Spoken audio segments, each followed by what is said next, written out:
This is the money machine ratio in your mortgage business. So we've learned how to calculate our lifetime customer value. So the total value of the relationship when you get a new customer over the entire lifetime.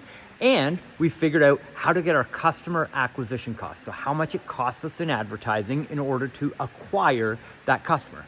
Now, you take your customer acquisition cost and you divide that by the lifetime customer value. Now, if you need help with this, you can just go to ChatGPT and it will help do the math for you.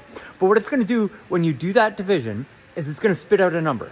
Then you put a 1 in front of that, okay? So for every dollar that you spend in marketing and advertising, that is the number of dollars that you get back. So let me give you an example. So if you say the lifetime customer value is, let's say you get a mortgage customer and they're worth $3,000 each. And over the lifetime of you marketing to that person, they do business with you twice. And they send you 2 referrals.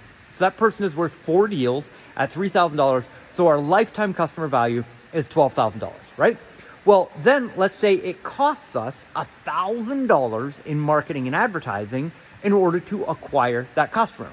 Well, our money machine ratio is for every dollar we put into advertising, we get $12 back in our business. Now, if you were to go out and find a magic money machine, and every time you put $1 into it, it spit $12 back out, what would you do? Well, of course, you would wear that machine out, right? Just like our good friend Carl White says. So once you know what that ratio is, then you can look at your business and look at the most effective ways in order to market and advertise and increase that ratio. Now, 1 to 12 is extremely high. 1 to 3 is kind of like a best case. Like if you put $1 into advertising, you get $3 back, you're crushing it, you're doing amazing.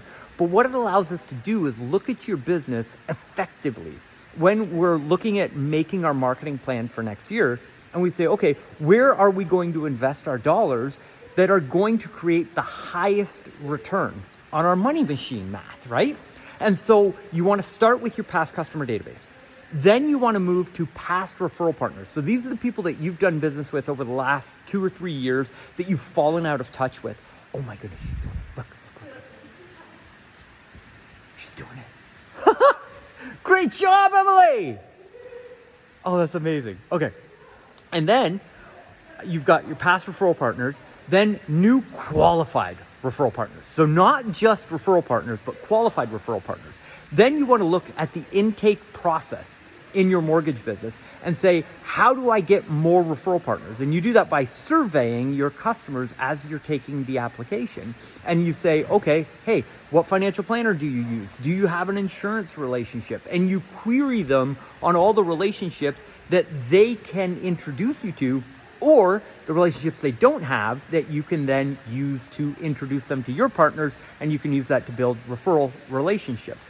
Then there's all kinds of amazing things that you discover during the Breakfast Club that we do, which is starting back on January 6th. I can't wait to see everybody there. So that is your money machine math.